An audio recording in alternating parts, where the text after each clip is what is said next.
Hey guys, so a couple days ago, Amazon announced that it was going to shut down its Singapore operations, its Singapore marketplace. And so in this video, I'll be discussing why that happened and what that means for you, whether Amazon might shut down in your marketplace. So for those of you who are new here, my name is Benjamin Bolshinsky. I used to work at Amazon in the vendor management team, AVS, for almost 3 years, and now I run a company called Vendor Launch, where we work with Amazon vendors, exclusively Amazon vendors, to grow their purchase orders.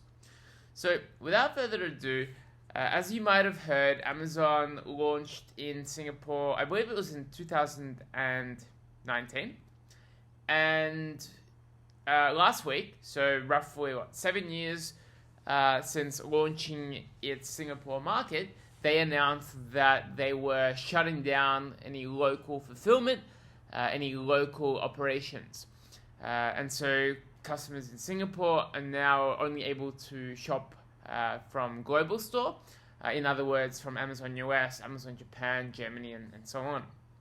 And so the thing to understand here is really you have to figure out, how does Amazon launch in a market? So when I worked at Amazon, there was what I would call a 3-phase process during which they would enter a new market. So I worked in Australia, Amazon Australia, which was a perfect case study in terms of how Amazon launches in a new marketplace, because I started working there 2 years after it launched, and then I kind of saw the transition, the growth phase that Amazon goes through in every new market they launch. And so there's 3 key phases that Amazon goes through when they launch into a new market. The first is what I would call selection, the selection phase. So this is where Amazon prioritizes adding as many products as possible. That's it. That's like their one goal, is just selection, right? It's what powers the Amazon flywheel. And Amazon knows that if it can offer the greatest possible range of selection, then customers will choose Amazon compared to other competing retailers. So it's a selection phase. And it's almost zero regard to profitability, to net PPM.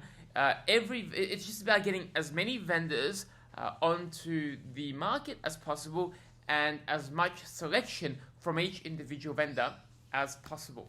And during this phase, they look at a number of KPIs that track the success of this phase. And obviously, the biggest is just number of products, selection, and specifically key head selection. So this is products that are available in their competing retailers, so existing brick and mortar retailers. Amazon wants that selection, and it weighs that as significantly more important than any other type of products, any other type of selection or ranging. So that's the first phase. It's just about getting as many products, as many vendors onto the market as possible, with minimal regard to profitability or even revenue, to be honest.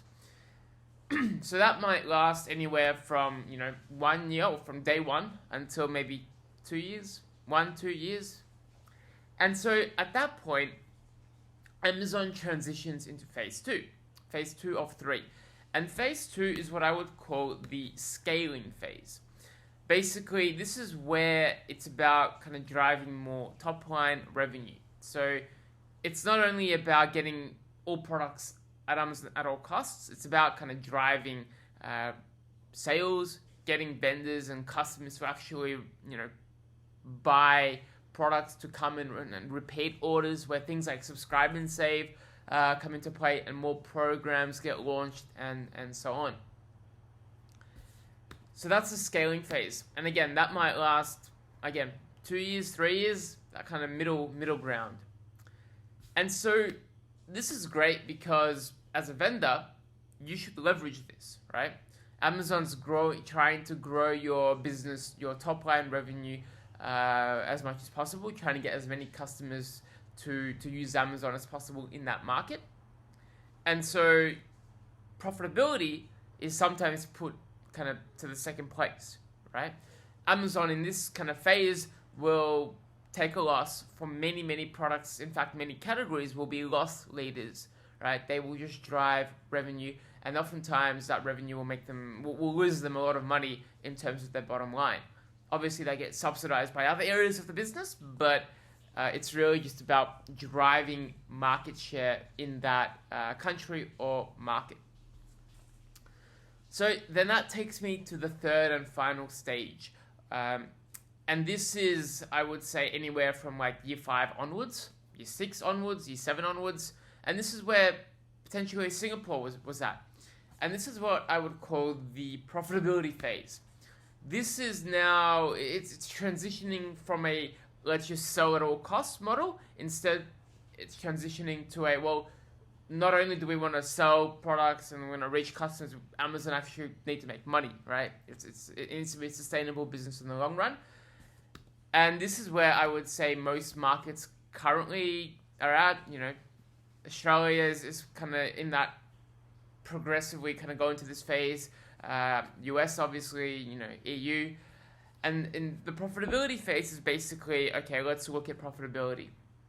It's not enough to just sell products regardless of margin. It's now about how do we build a sustainable business. And so what are the implications of this? So as a vendor, Amazon will now look at your net PPM. They look at profitability. They may suppress products that are that are unprofitable. In phase 1, they would never suppress a product. It was just about getting as many products as possible. But you see in phase 3, they've already got some market share, right? Customers are now choosing Amazon over other brick and mortar competing retailers in that market. So now it's about how do we scale this sustainably. And so products that are unprofitable get suppressed. Amazon starts to look at ASP, so average selling price, right? The higher the average selling price, the better. They start looking at multi-packs, listing cartons as opposed to single $3 products. So, and in terms of KPIs, obviously revenue is still a KPI. It's a KPI for any business, but now the kind of potentially overriding KPI or what's more important is Amazon's net PPM for each vendor and each product. And so that's where you start to have discussions regarding net PPM with your vendor managers, in terms of your quarterly business reviews with Amazon. Net PPM becomes a significant factor. And so those are the 3 stages. But to summarize, any given market that Amazon enters, there's either a developing market or a developed, right? So a developing market, would be Ireland, for example. Now, what else? There's South Africa. I think they launched 2-3 years ago. Australia is on the cusp of developing to developed. US obviously is developed. UK, EU, Canada, these are all developed markets. And so why this is important for you as a vendor is because you should leverage the phase that Amazon is at for your own business. So your strategy should be very different in each of these 3 phases. And this is where a lot of vendors make the mistake, where they assume that what's worked in the US, they try to replicate that in South Africa now, and it backfires. They don't do well, and they get mad at their agency or the people they're using because it's not working the same way.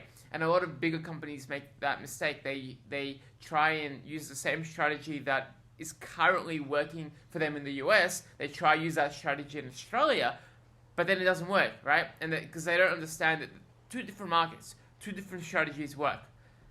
So if you're a vendor and you're currently listening to this, you should understand the difference between the market stages, developing, developed, and you should understand how your strategy should be very different between these 2 markets. And I can give you some very specific examples of this.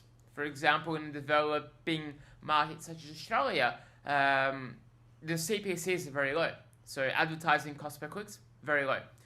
In the US, they're probably 10 times as much. And so it's a very rare opportunity as a vendor. If you find yourself in a developing market, you can really cement that market share. You can grow so much market share in those first couple of years, so that in like 10 years when that market is developed, and that's when all your bigger companies, your Apple, Coke, you know, Unilever, Mars, that's when they all start going into that. They start realizing that, oh my god, Amazon's big here, let's go in. If you've played your cards right, at that stage, you're already the market leader in Amazon for your category, right? Because you've been doing it for 6 years. You've been leveraging those low advertising costs.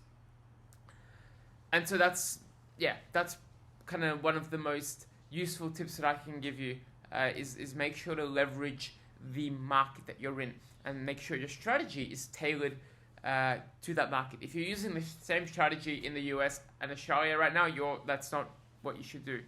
You're leaving a lot of money on the table. That's what I would suggest. Hopefully that helps. If you have any questions, please leave them in the comments, and talk soon. Bye.